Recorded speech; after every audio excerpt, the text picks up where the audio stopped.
Hola, bienvenidos. Presentamos el material de apoyo correspondiente al tema de infección por SARS-CoV-2 en cuidados intensivos del módulo de neumología de la especialidad de enfermería en cuidados intensivos. Los coronavirus son un tipo de virus RNA pertenecientes a la familia Coronaviridae, ampliamente distribuidos en la naturaleza y con muchos subtipos o variedades, desde los alfa coronavirus hasta los delta coronavirus. Este tipo de virus ha sido capaz de provocar enfermedad en el ser humano. De los alfa coronavirus, son 4 los que están comúnmente asociados a síntomas tipo resfriado o tipo síndromes gripales en el ser humano. Y de los beta coronavirus, tienen la característica de que son zoonosis, es decir, son una familia de coronavirus que están ampliamente distribuidos en muchas especies de mamíferos, pero que han sido capaces de dar el salto hacia la especie humana. De estos beta coronavirus, 3 son los que han afectado al ser humano en los últimos 20 años. El coronavirus tipo 1 del síndrome respiratorio agudo severo, o SARS, el coronavirus del síndrome respiratorio de Oriente Medio, o MERS, y el coronavirus tipo 2 del síndrome respiratorio agudo severo, SARS-CoV-2, o como todos mundialmente lo conocemos, el virus de la COVID-19. Entonces, decíamos que son zoonosis. Son infecciones que han pasado de muchos mamíferos o de algunos mamíferos hacia el ser humano. El primero de ellos, el virus del SARS-CoV, fue identificado en 2003 en China. En total se cuantificaron alrededor de 8.403 casos con 775 decesos. Característicamente, no son contagiosos en la fase presintomática.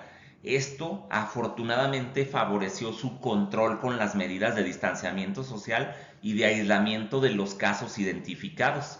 La mortalidad, si se fijan, es de alrededor del 100%. Quiero que se les quede bien grabado estas mortalidades. Miren, por ejemplo, en el síndrome respiratorio del Oriente Medio, el MERS-CoV, la mortalidad es de alrededor del 35%. Se identificó en 2012 en Arabia Saudita y alrededor de 2.494 casos con 898 decesos se han identificado. Fíjense, una mortalidad del 35%. Afortunadamente para nosotros este virus tiene poca transmisibilidad, no infecta el tracto respiratorio inferior, superior, por eso es más mortal. Este tiene mucho trofismo por el neumocito tipo 1, que es donde se lleva a cabo el intercambio gaseoso. Y el último identificado a finales de 2019, el virus o coronavirus tipo 2 del síndrome respiratorio agudo severo, SARS-CoV-2, causante de la enfermedad conocida como la COVID-19. Si se fijan, tiene una mortalidad del 1%, pero ¿cuál es el problema? Que este es sumamente contagioso desde la fase presintomática. Infecta exuberantemente las células del epitelio respiratorio del tracto superior y tiene un trofismo muy marcado por los neumocitos tipo 2 a través del receptor ECA. Hasta febrero del 2024 se habían identificado casi 700 millones de infecciones documentadas a nivel mundial, con alrededor de 7 millones de muertes, lo que decía una mortalidad del 1%. Imagínense lo que hubiera sucedido si este SARS-CoV-2 estuviera con la contagiosidad del SARS-CoV-2. Tendríamos alrededor de 70 millones de muertes, no 700. Imagínense la catástrofe si el virus MERS-CoV tuviera la transmisibilidad que tiene el virus SARS-CoV-2. Estaríamos hablando de casi 220 millones de muertes. Es un riesgo latente e inminente lo que pueden provocar las epidemias de coronavirus en los siguientes años. Bueno, ¿qué sabemos ahora, después de 4 años prácticamente de pandemia? Que la COVID-19 es una enfermedad multisistémica, tiene un espectro muy amplio, es decir, va desde síntomas prácticamente mínimos y generales de un síndrome respiratorio superior o un síndrome tipo resfriado, con manifestaciones inespecíficas, síndrome febril, dolor de garganta, congestión nasal, anosmia, etcétera, hasta diversos grados y espectros de severidad que pueden llevar incluso a enfermedad fatal, falla multiorgánica. Es una enfermedad con prácticamente involucramiento de todos los órganos y sistemas que nos componen: neurológico, cardiopulmonar, vascular, hepático, intestinal, renal. Una enfermedad con un claro componente de activación de la coagulación en su curso, y que nos ha permitido identificar factores de riesgo de mala evolución o de enfermedad severa o crítica. Obviamente los extremos de la vida, ¿no? O enfermedades crónicas que son altamente prevalentes en la población mundial, como obesidad, diabetes, falla renal, falla cardíaca, pacientes oncológicos, pacientes neumópatas, las embarazadas obviamente, o enfermedades o pacientes que están confinados en sitios de cuidado, en asilos o en sanatorios. También el aprendizaje que nos ha otorgado estos 4 años de pandemia nos ha permitido identificar claramente también los espectros de severidad que tiene la enfermedad. Aquí en rojo, si ustedes se fijan, va de rojo oscuro a rojo pálido o rosado prácticamente. Son los espectros de severidad. Afortunadamente, alrededor del 84%, si se fijan, son casos desde totalmente asintomáticos, que el paciente nunca se dio cuenta de que tuvo la infección, alrededor del 20% de los casos, hasta enfermedad leve, en alrededor de 64% de los casos, que se compone básicamente de síntomas respiratorios mínimos y que se resuelven en el transcurso generalmente de una semana. El espectro de la enfermedad severa o la enfermedad crítica alcanza solamente alrededor del 12% en el caso de la enfermedad severa, o 4% en el caso de los pacientes que evolucionan a COVID crítico.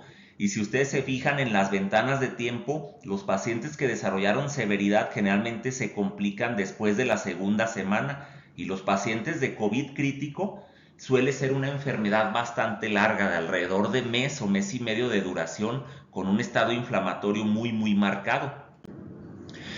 Esto también es una observación que se ha hecho con el comportamiento clínico y epidemiológico de las infecciones a nivel global. Aquí nos resalta que la enfermedad tiene una alta variabilidad clínico-epidemiológica, es decir, si nosotros vemos marcado en azul claro los periodos de infectividad de los pacientes, vemos que no todos se comportan de la misma manera. ¿A qué nos referimos con estos? Hay pacientes que, por ejemplo, dejan de ser contagiosos rápidamente, digamos la primera semana de evolución ya aclararon el virus, ya no contagian, pero siguen produciendo copias del virus que están debilitadas, no tienen capacidad de infectar o son parcialmente activos. Sin embargo, no los pueden eliminar rápidamente de su sistema. Tenemos pacientes que por alguna razón mantienen infección persistente, es decir, carecen de aclaramiento inmune. El sistema inmune de esos pacientes es incapaz de eliminar las partículas virales. Inclusive si se fijan en el rectángulo azul, esas partículas virales se mantienen viables y capacidades de transmitir la enfermedad a otras personas. Tenemos personas cuyos niveles de anticuerpos inicialmente logran aclarar el virus, acortando a lo normal el periodo de infectividad, pero son proclives a la reinfección, ya sea por la misma variante o por variantes diferentes o parecidas. Y tenemos el fenómeno del rebote viral. Esto es un fenómeno que apareció ya en estas últimas etapas o oleadas de la pandemia, sobre todo cuando se empezaron a probar los antivirales o los tratamientos orales para los pacientes ambulatorios con COVID. Estos fármacos inhiben de inicio la replicación viral, acortando el curso de la enfermedad, pero una vez que terminan los cursos de tratamiento, tiende a haber un rebote o una aparición de los síntomas. Es algo muy relacionado con los tipos de tratamiento que estamos utilizando de manera oral actualmente. Vamos a ver la fisiopatología básica de la infección por SARS-CoV-2. Aquí en la letra A lo primero que estamos viendo es una vista del virus panorámica, por decirlo así. Es un virus que obviamente, como todos estos tipos de microorganismos, está formado por diferentes proteínas estructurales. Esas proteínas, las más importantes para nosotros, son las proteínas S o espiga. La proteína de la cápside o del núcleo, el RNA o el genoma, el material genético del virus, la proteína de membrana y la proteína de la envoltura. Para fines de la transmisibilidad de la infección, la más importante es la proteína S. La proteína S tiene dos subunidades, la subunidad S1 y la subunidad S2. Va a interactuar específicamente con el receptor de tipo 2 de la enzima convertidora de angiotensina. Este receptor está ampliamente distribuido en muchos órganos, sistemas y tejidos de nuestro cuerpo. Y aquí se esquematiza, obviamente, el receptor localizado en las células de la mucosa del epitelio respiratorio y del neumocito tipo 2. Son muy ricos este tipo de células en receptor de tipo 2 de enzima convertidora de angiotensina. Bueno, pues una vez que la subunidad S1 de la proteína S interactúa con el receptor, la partícula viral se fija a la superficie de la célula que va a infectar. Y gracias a esta proteasa, que es un dominio transmembrana, si se fijan, esta proteasa corta el sitio de unión entre la subunidad S1 y S2 de la proteína S, permitiendo la activación de la subunidad S2. Y esto a su vez va a fusionar la membrana del virión con la membrana del huésped, permitiendo que el material genético penetre a la célula y la infecte. De este lado tenemos, divididos por esta línea, dos situaciones. Del lado izquierdo tenemos una unidad respiratoria normal, ¿no? Acá tenemos el epitelio respiratorio, que son células ciliadas en amarillo, células productoras de moco en azul. Estos planitos son los neumocitos tipo 1. Estos cúbicos en verde claro son los neumocitos tipo 2. En condiciones de salud, los neumocitos tipo 2 producen el surfactante que evita que el alveolo se colapse y reabsorben más bien el exceso de líquido alveolar, permitiendo la reabsorción de este líquido y previniendo la formación de edema pulmonar. Además, los neumocitos tipo 2 son los que se diferencian en neumocitos tipo 1, que son los que forman parte de la membrana respiratoria. Vemos aquí la membrana respiratoria, la lámina basal del neumocito tipo 1, el espacio intersticial, el endotelio, permitiendo que el oxígeno pase hacia la sangre y el dióxido de carbono pase desde la sangre hacia el alveolo y sea expirado. En el lado vascular de la unidad alveolo capilar tenemos glóbulos rojos que acarrean la hemoglobina, tenemos células del sistema inmune, este que tiene un núcleo en forma de riñón es un neutrófilo o polimorfo nuclear. Esta célula azul de acá, que no la mencioné hace rato, es un macrófago alveolar, también forma parte del sistema inmune o de defensa. Bueno, pues una vez que las células son infectadas por el SARS-CoV-2, si se fijan, afecta desde la tráquea, primero destruyendo los cilios o los pelitos del epitelio traqueal, lo que impide la movilización hacia arriba del moco.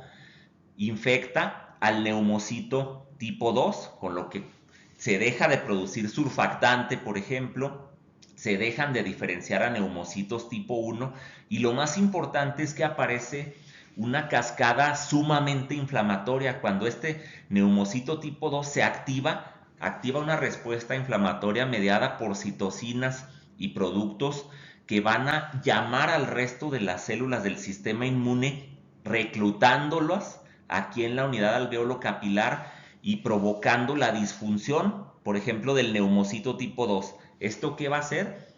Ya va a evitar que se prevenga la formación de edema, por lo que se va a acumular fluido o líquido aquí en el alveolo. Se empiezan a necrosar o a morir los neumocitos tipo 1, con lo cual ya no se puede hacer el intercambio gaseoso. Se empieza el líquido que se había fugado desde el espacio vascular hacia el alveolo, se empieza a coagular, puesto que la inflamación y la coagulación juntas o trabajando en conjunto forman una parte muy importante de la fisiopatología de este síndrome de distrés respiratorio. El líquido que pasa desde la circulación hacia el alveolo es muy rico en proteínas de la coagulación y dado que la infección es muy proclive a activar la coagulación, este líquido siendo rico en fibrina se coagula, lo que forma membranas hialinas. Del lado de los macrófagos, que decíamos eran células del sistema inmunológico, cuando se activan, generalmente se activan en un fenotipo muy proinflamatorio, generando síndromes de hiperinflamación muy característicos de los casos de COVID severo y crítico. Y hay reclutamiento también de estos polimorfonucleares hacia el espacio intersticial y hacia el espacio alveolar, generando lesión exudativa y liberando unas redes que se llaman redes o trampas extracelulares de los neutrófilos o NETs.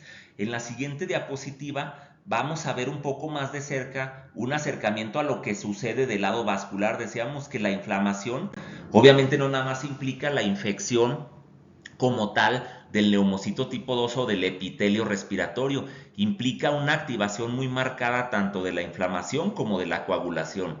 Esta inflamación, curiosamente, es un fenómeno para tratar de limitar la extensión de la infección. Se llama inmunotrombosis este fenómeno. Es decir, el sistema inmunológico actúa en conjunto con el sistema de la coagulación para tratar de limitar la extensión de la infección. ¿En qué sentido? Cuando se activa el endotelio vascular por los procesos inflamatorios, este endotelio vascular es capaz de activar la cascada de la coagulación y puede hacerlo de dos maneras: a través de la vía intrínseca y a través de la vía extrínseca.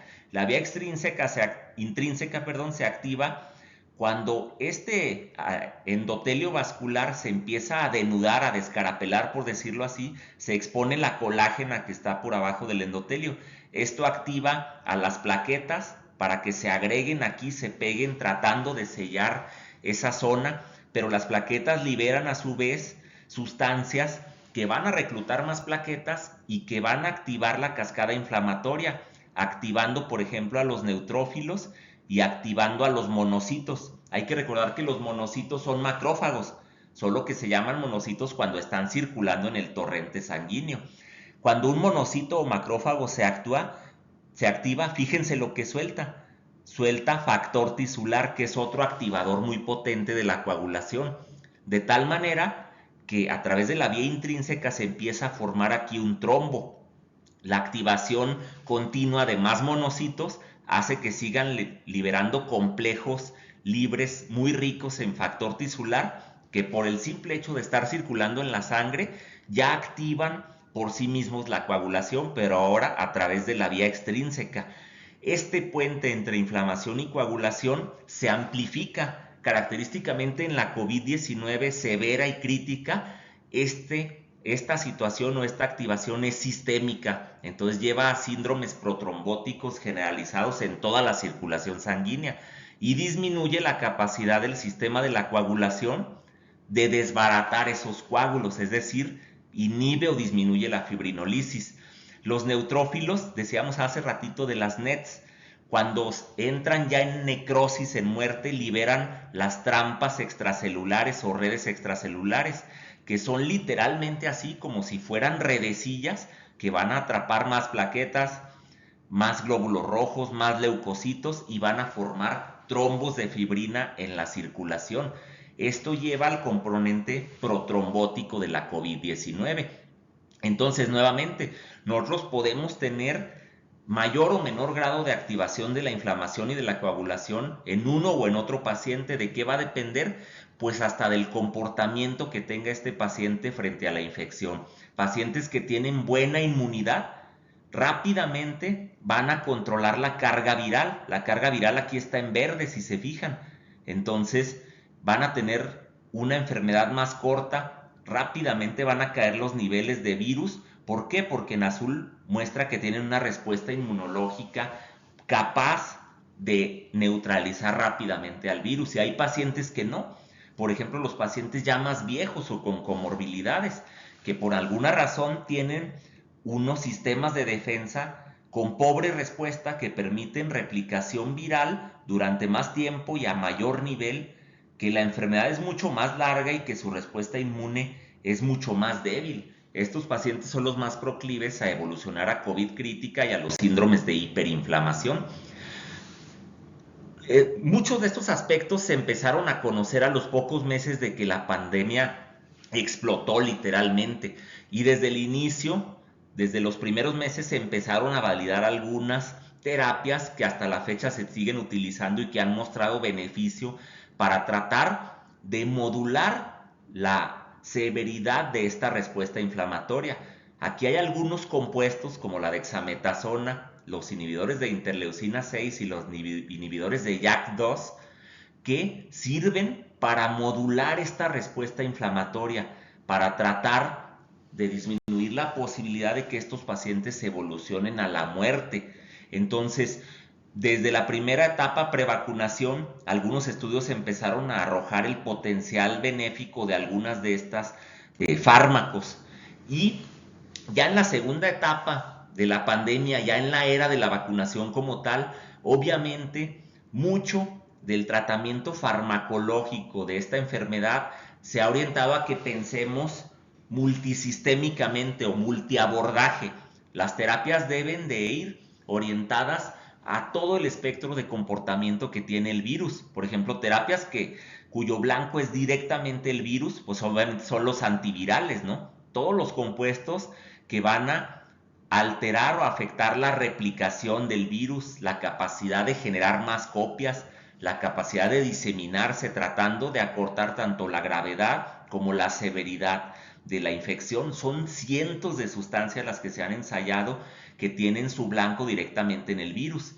Y hay sustancias o fármacos, como lo mencionábamos en la diapositiva anterior, que más bien lo que buscan tratar de controlar es la respuesta del huésped a la infección. Entonces tenemos fármacos que van a modular la respuesta del huésped a la infección, y estos fármacos pueden ser de muchos tipos, desde anticuerpos monoclonales, antiinflamatorios, etcétera. En esta diapositiva lo que se muestra es ya en la actualidad lo que se está usando, ¿no? Por ejemplo, si tenemos ya una pandemia declarada, y ya más que una pandemia incluso es una endemia, o sea, el virus va a seguir circulando con nosotros ya de aquí en adelante, al igual que el virus de influenza desde 2009 para acá, ¿no? Entonces, si yo tengo o voy a tener estadios de reinfección, pues obviamente una de las principales medidas terapéuticas para evitar las complicaciones en los pacientes y el agotamiento de los sistemas hospitalarios, pues son las medidas preventivas, ¿no? Aquí nos marcan, por ejemplo, las vacunas, los distanciamientos sociales, el uso de mascarillas, las medidas de higiene respiratoria, entre otras, ¿no? Y una vez que ya se estableció la infección, yo puedo tener una fase que es asintomática, que decía para el SARS-CoV-2, de todos modos es una fase de contagiosidad. Viene acá la importancia de las medidas de aislamiento social. Y una vez que ya empieza la fase sintomática, yo ya debo tener en mente que desde el inicio yo ya tengo opciones farmacológicas, desde las que son intravenosas totalmente, por ejemplo el Remdesivir, dice utilícese de preferencia en los primeros 3 a 5 días de la infección, ¿no? Y la duración del tratamiento 7 días. Característica, los pacientes es para pacientes hospitalizados. Para pacientes ambulatorios tengo el Molnupiravir y tengo el Paxlovid, que es un compuesto que está elaborado a partir de 2 fármacos, ¿no? Estos son tomados, deben de ser dados a pacientes con factores de riesgo de evolucionar a complicaciones y generalmente en los primeros 5 días de la infección. Y tenemos pacientes que por la severidad van a tener que estar hospitalizados. Bueno, en los pacientes que van a necesitar oxígeno suplementario, que tienen descompensación de sus enfermedades basales, que necesitan ya terapia intrahospitalaria, tengo los corticoides sistémicos, la dexametasona. Y aquí es donde entra el papel de los fármacos que van a modular la respuesta inmune en el huésped, por ejemplo los que inhiben la interleucina 6 como el tocilizumab, o los agentes que inhiben la respuesta hiperinflamatoria del paciente como el baricitinib, así como las terapias para prevenir la trombosis generalizada en los pacientes como los anticoagulantes. Y ya, si se fijan, en la situación de COVID crítico es donde están indicados todos estos fármacos, ¿no? Desde el severo hasta el crítico, pues los esteroides, los antiinflamatorios, los anticuerpos monoclonales contra la interleucina 6 y todo esto siempre tomando en cuenta la condición particular de cada paciente, sus factores de riesgo, sus criterios de severidad o las condiciones, por ejemplo, como el embarazo, las coinfecciones, etcétera, y claro, pues los recursos con los que se cuente, ¿no? Pues no todos podemos a lo mejor utilizar anticuerpos monoclonales por lo privativo del precio. En la última parte de este recurso, hablar solamente un poco acerca de las vacunas. Actualmente estamos en la era de la vacunación y la mayoría de las moléculas que han sido ya aprobadas y con efectividad demostrada, afortunadamente ya están disponibles de manera global. Básicamente, tenemos 4 tipos de vacunas en la actualidad que están siendo comercializadas, ¿no? Se aplicaron de manera masiva en los grandes programas de vacunación mundial, que, bueno, reciben ese nombre, pero en realidad la gente vacunada, yo creo que todavía no alcanza ni siquiera el 50% de la población mundial. Las vacunas básicamente van a ser las de la nueva tecnología de microRNA. Tenemos la de Moderna y tenemos la de Pfizer BioNTech. Básicamente se saca la fracción del material genético del virus o del RNA que codifica la subunidad S2 de la proteína espiga o S del virus. Entonces se codifica esta proteína y se hace que nuestro sistema inmune produzca anticuerpos dirigidos contra la subunidad S2, de tal manera que una vez que el virus entra a nuestro cuerpo, ya nuestro sistema inmune tiene preparados esos anticuerpos neutralizando la subunidad S2, y si la neutraliza y no está activada, el virión no se puede internalizar a la célula.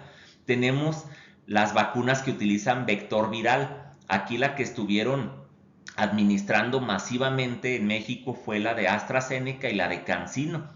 La de AstraZeneca ya también comercializada, al igual que la de Pfizer BioNTech y la de Moderna aquí en México, incluso en las farmacias privadas. Estas utilizan un adenovirus que es el que se encarga de meter la fracción antigénica o la que va a provocar la respuesta inmune en el ser humano hacia la célula, con la finalidad de generar una respuesta o una memoria inmunológica. Y tenemos las vacunas de virus inactivados. Aquí la que estuvimos utilizando en México fue Sinovac. Hay otra vacuna de adenovirus que se estuvo utilizando aquí en México, que fue la Sputnik, pero pues Sputnik no está avalada por la OMS, ¿no? Y bueno, aquí tenemos vacunas que no se usaron, por ejemplo, en nuestro país, basadas en subunidades proteicas como la de Novavax. Y ya por último, la importancia de las variantes. De este sí les voy a pedir que consulten este recurso si quieren profundizar un poquito más esta liga que está aquí abajo. Las variantes se refieren cuando la pandemia detonó, esa era la cepa salvaje que se le conoce, y rápidamente empezaron a presentarse mutaciones, ¿no?